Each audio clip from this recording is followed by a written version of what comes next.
Charles, do you want to start us off? Yes, first of all, congratulations, Coach. Great game. Thank you so much. I know Army's identity offensively is running the ball, but you've been effective passing the ball over the last several weeks, and obviously concerned of defensive coordinators that you play against. Can you talk about the play calling, not only today from Coach Worley, but throughout the season?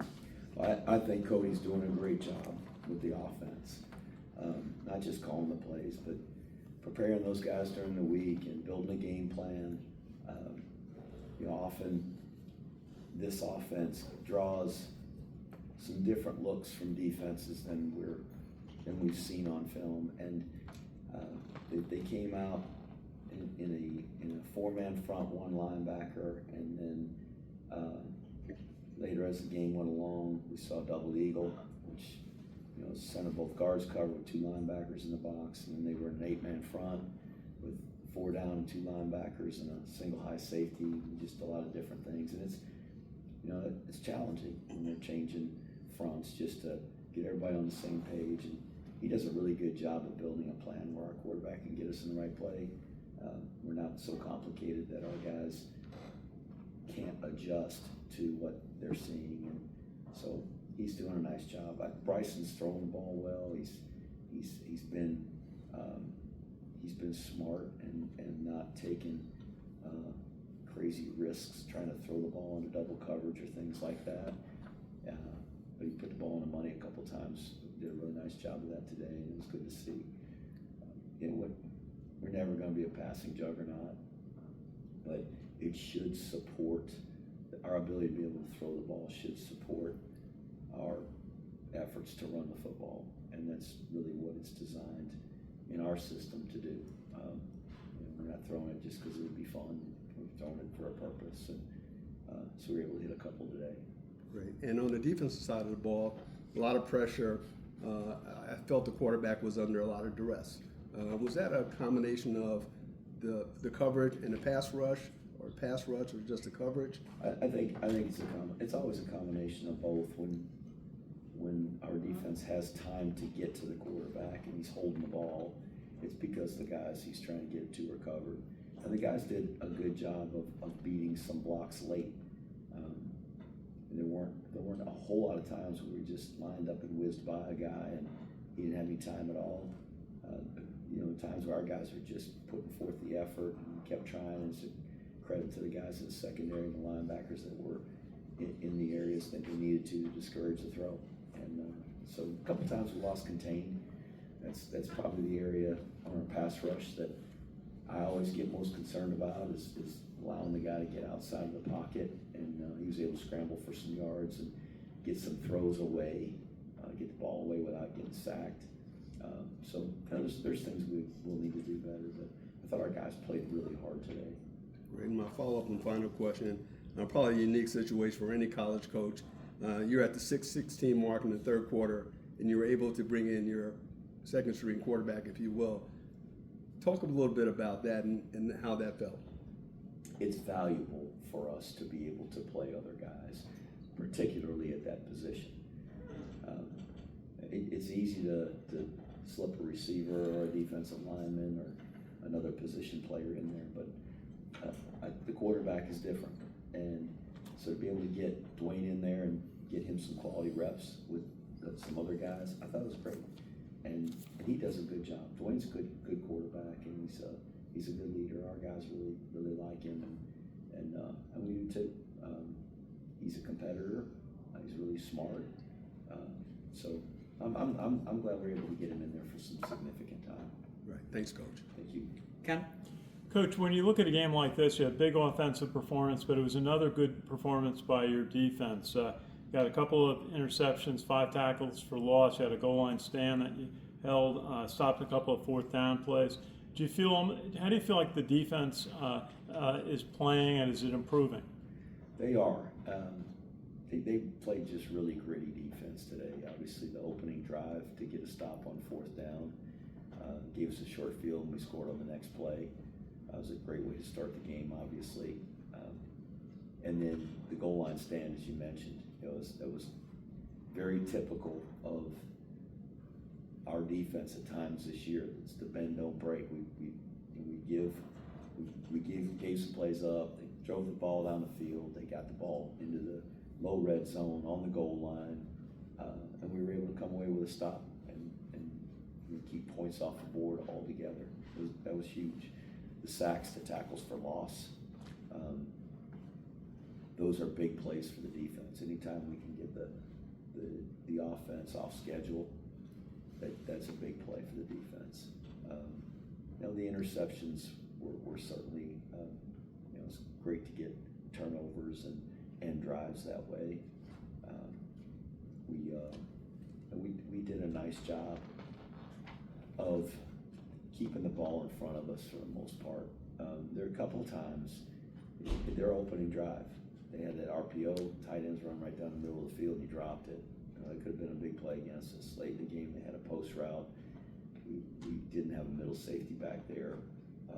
He was just poorly positioned, and they dropped that one. So they had some shots, but for the most part, we were able to kind of keep them in front of us, and that's really, I guess, kind of been our MO this year.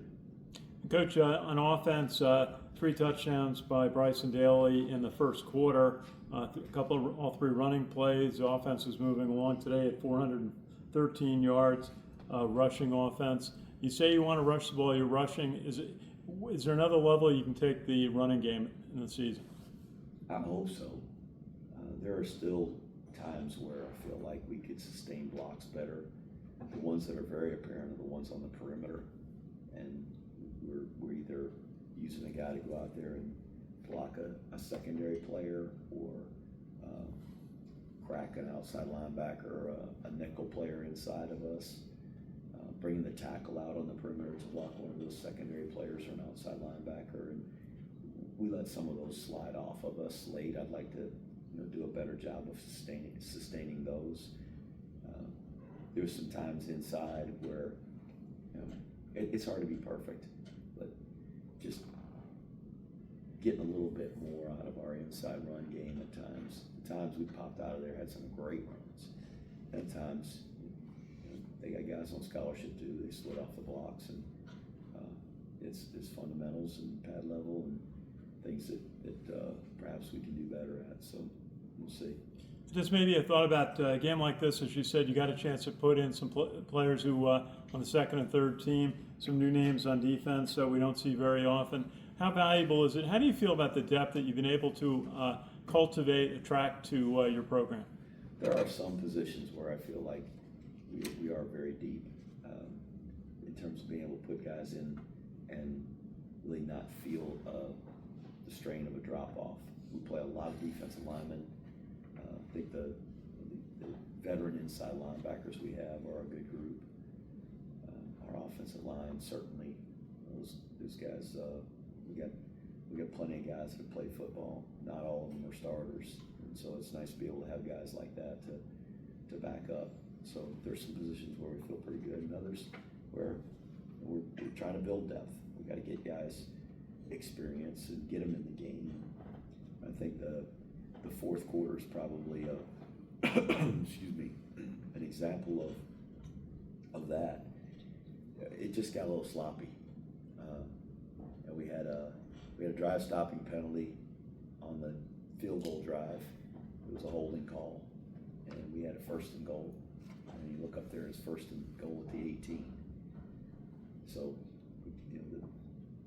when those guys go in the game, the expectation is still the same. So we've got to improve what those guys do and those their play, their performance. We had a punt there in the 4th quarter. I guess it must have been the 4th quarter, and we had a chop block. So those are things probably fundamentally that we can do better. We roughed the punter. It's 2 weeks in a row. We got a guy that's coming off the edge and just probably took a poor angle and ran it. So I saw it on the replay. Just fundamentally not as good as we need to be. So those are all areas of improvement for us. That after we roughed the punter, they went down there and scored, and I just hate that. I thought regardless, I thought we would do a good job of getting them off the field, but give them credit. They went down the field and scored on us, and a lot of those are young guys, but, you know, again, it's the expectation is for them to go out there and get them stopped.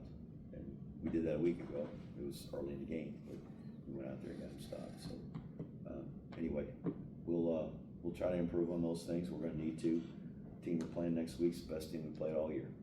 They're really athletic, well coached. They'll have had 2 weeks to get ready for us, and this will be the biggest challenge we've had all year. Thank you. Sal? Coach, I was just going to ask a quick one. You're 6-0, bowl eligible after 6 games.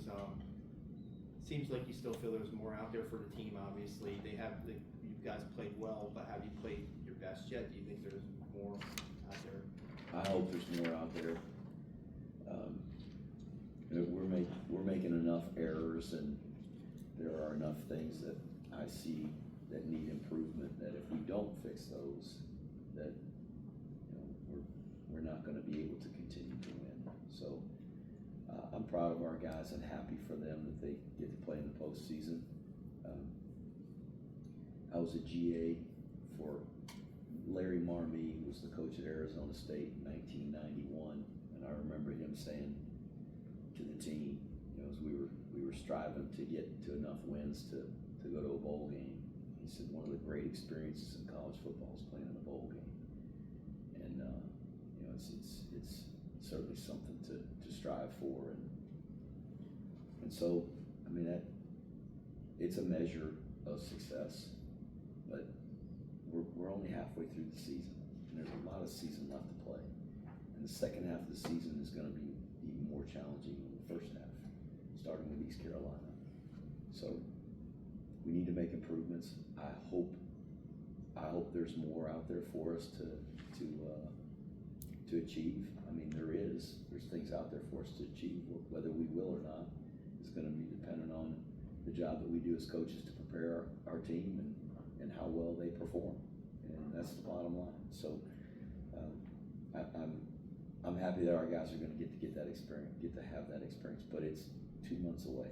It's a long way away. So really, that's behind us at this point, and I think we got a mature enough team that they'll focus and get prepared for this week. That accomplishment of saying we're bowl eligible, I assure you, does not affect our team. They are mature enough and they are well led enough within the locker room by their teammates that they're not going to let that affect how we prepare for this next round. Seth? Coach, I saw that their quarterback completed 25 passes, which I was surprised to see. Yet the Army defense at the right moment seems to rise up every game, not just today, almost every game, so far every game.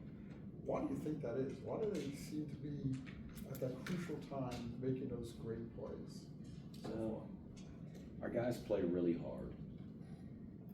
I think Coach Woody does a terrific job of preparing those guys and getting them in position. He's a really good defensive coordinator. But also, as a team gets closer to the goal line, the field is obviously shrunk. There's less field to defend. That doesn't make it less challenging. There are challenges down there. But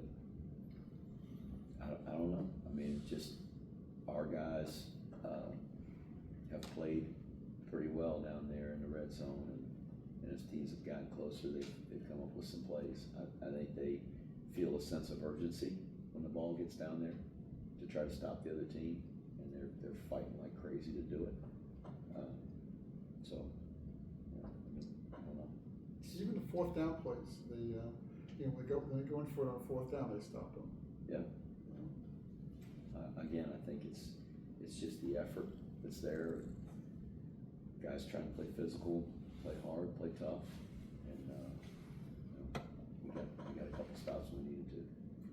Do you have anything, John? Yeah, I think so. Thank you. I'm going to go to Zoom. Ken McMillan, go ahead.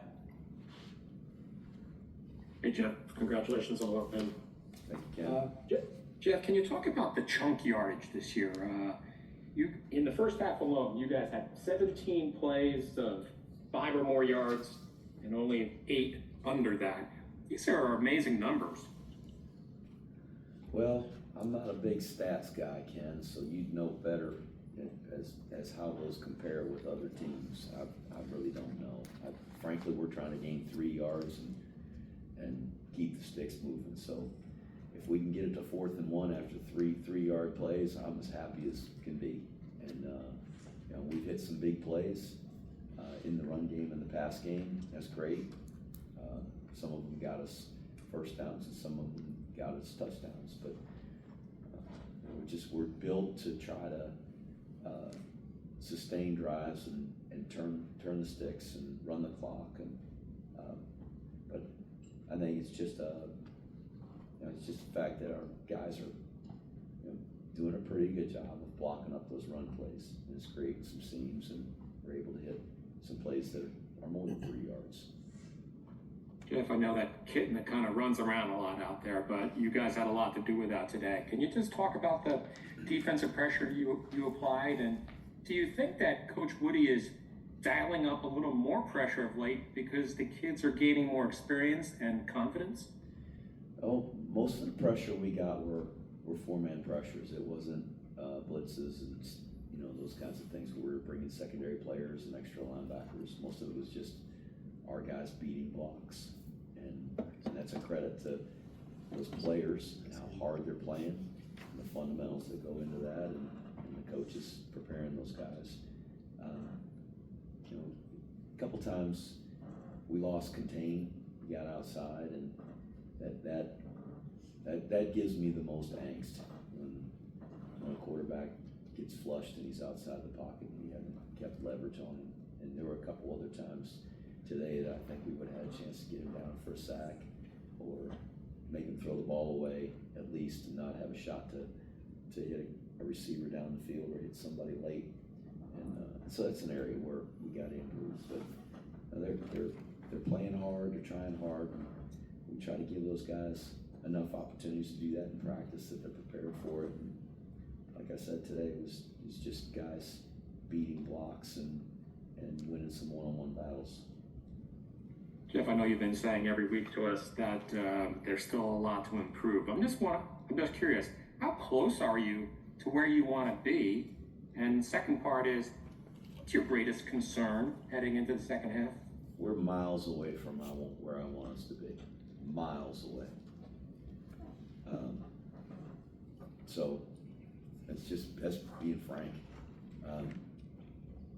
We did some good things today. We've done some good things throughout the season, but these games are going to get tougher.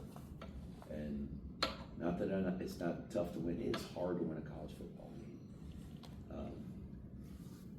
But the team we're going to face this week is a really good football team.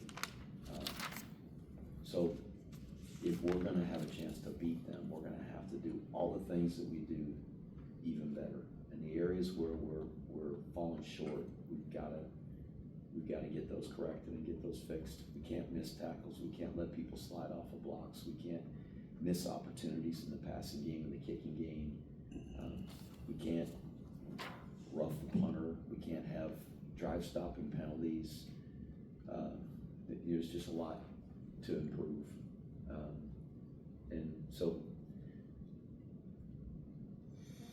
I don't mean to sound like, glass is half empty. I'm not saying that. I'm just being realistic about who we are. So. And lastly, did you get a chance to talk to Coach Dilfer afterwards? Did you share some words? Always. And I wished him luck and success as he goes through the season. And I don't know what else you say after the game. We talked a little bit before the game, so. Sounds good. Thank you, Jeff. Thanks, Ken. Last question. Go ahead, Mr. Dillon. How do you keep your team from being overconfident? Ooh, well, Dylan, I know you don't get to be around the team very much at practice or those team meetings and those kinds of things, but I think all the things we're talking about in here, the expectations that we have and the areas where we're falling short, there's enough for us to correct our guys on and to show them on film where they can play better, and try to help them realize that when they play a team that is really, really good and really, really talented, which we will starting this week, that if they don't play better and play the fundamentals and eliminate missed assignments, that it's going to get us beat. So just try to keep them grounded, and our guys are, I think, aware enough to realize who we are and that we have to play as close to perfect as possible in terms of assignment fundamentals, or we're going to get beat, because there's teams that are really, really talented and are really well coached, and when you play teams like that, players like that, you got to play your very best. Thanks, everybody. Thanks, Eric.